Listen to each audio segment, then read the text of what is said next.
I can't just leave my garage whenever I want. They're holding us hostage in here. Sabina Kreidlinger lives in a condo at the Library Tower. It's a 17-floor building in the South Loop on State Street between Harrison and Congress. It's a busy area, lots of businesses and colleges and a high school all within a couple of blocks of each other. People who live in the Library Tower, though, say they're used to it all until earlier this week when each resident got this memo in their mailbox, letting them know what they can and cannot do while the NATO summit is taking place in Chicago, May 19th through the 21st. I think they've got everyone's best interest in mind. It's just pretty kind of shocking to see. I had no idea this was going to be happening that weekend, and so it's pretty alarming to know it could be that scary in your own home. The memo states that management strongly recommends finding alternative places to stay during the conference. I think that's a big problem because this is where we live, and everyone doesn't have the opportunity or possibly can't afford to go stay somewhere else. It's a real problem. Management strongly recommends that residents have no guests that weekend. Each time residents enter, their identifications will be checked, and no one will be allowed to move into the building or have packages delivered. While some residents are ticked off, others say it's all about safety. Everyone's suggesting that. I want to be able to come and go whenever I need to. Changes because during the summit, protesters will hold a rally at the Petrillo Bandshell, and their march will have them in front of the Library Tower. Those protests in other cities have turned very violent. Now we're back out here live tonight at State and Harrison. We tried getting in touch with the management department of that building, and they did not want to talk to us on camera. I did, though, Bob, call around to a couple of the other mid-rises and high-rises here in the South Loop, and they tell me they're pretty much doing the same thing. They say it's all about safety. They don't, of course, want any problems, and they don't want, of course, to deal with any of some of the other stuff going around the weekend of the summit. So they say they're trying to do what's best for the building as well as their residents who live in them. Back to you in the studio.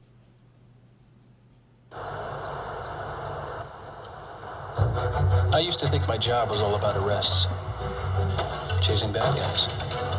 Now I see my work differently.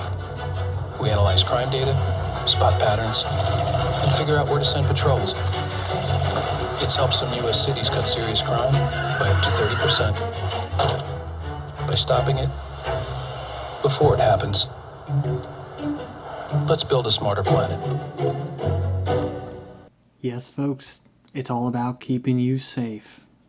Again, keeping you safe from yourself, because you might start to think, why would there be so many people protesting this NATO summit? I wonder why.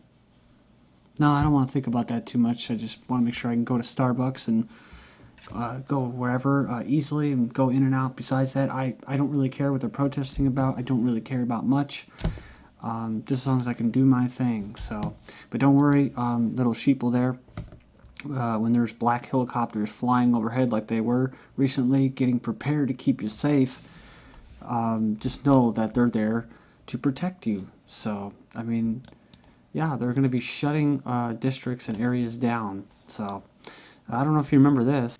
Red light's newest pre-crime technique. This is from January 20th. The police department in the city of East Orange, New Jersey, are installing red light spotlights to remotely shine on those police believe are about to commit a crime. That's right, so he's shining on him. I think he's smoking a cigarette, because eventually it will be a crime to smoke a cigarette in public. In fact, in New York City, Bloomberg wants to ban cigarette smoking, cigarettes in apartment buildings completely. Some you can, some you can't. So.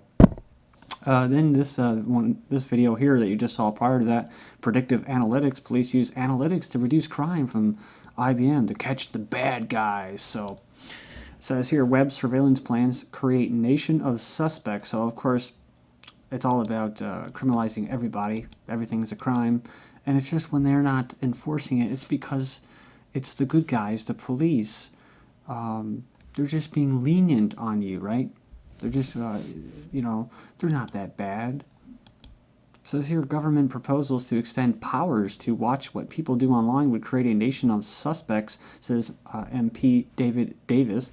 The former Shadow Home Secretary said the government should be restricting surveillance, not trying to extend it. Powers granted to police that let them see personal data without a warrant should be rolled back. And he says others warn the proposals risk undermining fundamental social ties necessary for a civil society. So the comments were made during a debate on the plans held at the London School of Economics.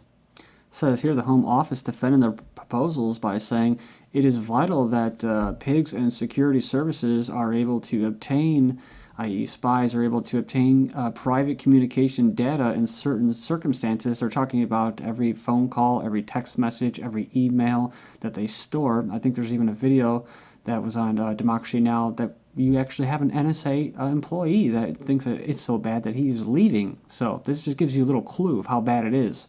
To investigate serious crime and terrorism. So remember, the terrorists are the ones that are out there protesting against this NATO, basically this global police military force that basically is trying to conquer the planet and just basically steal resources from people.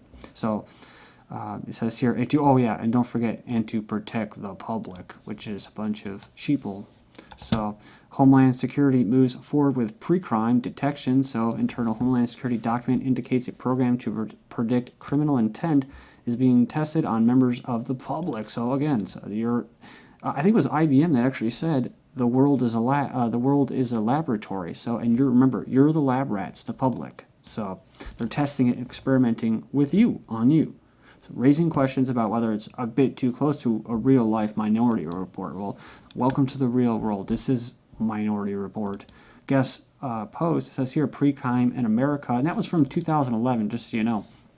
This is from 2012. It says the U.S. Department of Homeland Security is working on a project called FAST, the Future Attribute Screening Technology, remotely monitor physiological behavioral signals like elevated heart rate, eye movement, and body temperature, facial patterns, i.e. facial recognition and body language, and analyze these signals algorithmically for statistical aberrance in an attempt to identify people with criminal or terroristic intentions. So again, that could be anybody, guys. Military wants better machine vision for smarter robot cameras. You remember this article I covered, but just to give you some background, it says computer vision works much better than it once did, and it goes, that's why defense, basically DARPA, is doing research into vision in a program known as Mind's Eye, and it says the manager of the Mind's Eye project said that basically, they're trying to test this software and technology to be able to recognize patterns, such as a person about to be hit by a car that is backing up. And of course, to be able to predict those that might be carrying out terrorist activities. Misinformation campaign targets USA Today reporter editor. So USA Today reporter and editor investigating the Pentagon propaganda contractors. Have they themselves been subjected to a propaganda campaign of sorts waged on the internet through a series of bogus websites? Fake Twitter and Facebook accounts have been created in their names, along with a Wikipedia entry, and dozens of message board postings and blog comments. Websites were registered in their names. The timeline of activity tracks USA Today's reporting on military's information operations, PSYOPs, psychological operations, guys, and trolls, which spent hundreds of millions of tax dollars on marketing campaigns in Iraq and Afghanistan, and campaigns that have been criticized even within the Pentagon as ineffective and poorly monitored. For example, it says here, internet domain registries show that the website TomVandenBroek.com was created January 7th, just days after a Pentagon reporter first contacted the Pentagon contractors involved in the program. And it basically goes on and it says that it was websites were created using federal funds. And of course, the Lieutenant Colonel of the Pentagon says, we are not aware of any participation in such activities, nor would it be acceptable. So it basically went on and said that the websites were taken down following those inquiries. So it goes on here, it says that Vandenbroek said, I find it creepy and cowardly that somebody would hide behind my name and presumably make up other names in an attempt to undermine my credibility. Well, it's going to get even creepier, bud. You just hang in there. Next up, Department of Homeland Security buying up enough ammo to wage 7-year war against the American people. Talking about 450 rounds of 40 caliber hollow points. And then we have, next up, Republicans back Homeland Security powers in national parks. More than 50 national parks and national forests within 100 miles of the borders within Canada and Mexico would be affected.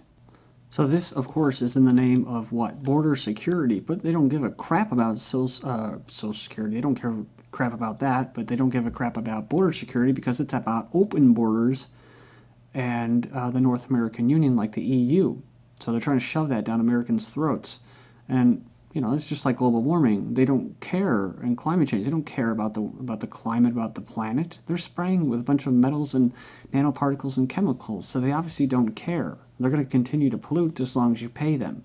National Guard withdrawing 900 troops from U.S.-Mexico border. I think that has to do with for domestic civil unrest, but either way, this is one of their little toys that they got recently, Homeland Security. Part of the special response team. Moving on, federal agents raid a flea market for counterfeit goods. No, it's because a bunch of people were trying to get some bargains and not have to pay taxes to fund their stupid wars by NATO, right?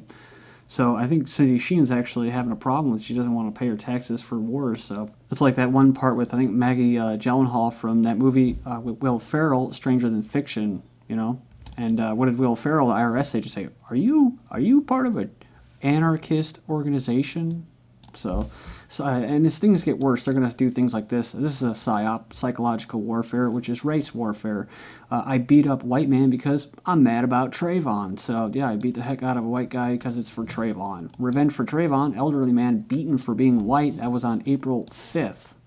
And you've probably heard me mention in recent videos about, you know, basically the government military being able to use drones to take out, quote, terrorists in their backyards while they're barbecuing. Well, U.S. skies to be full of drones after it was disclosed that domestic law enforcement agencies from the FBI to local police have been granted permission to deploy the unmanned aircraft FAA-approved spy drones to fly U.S. skies.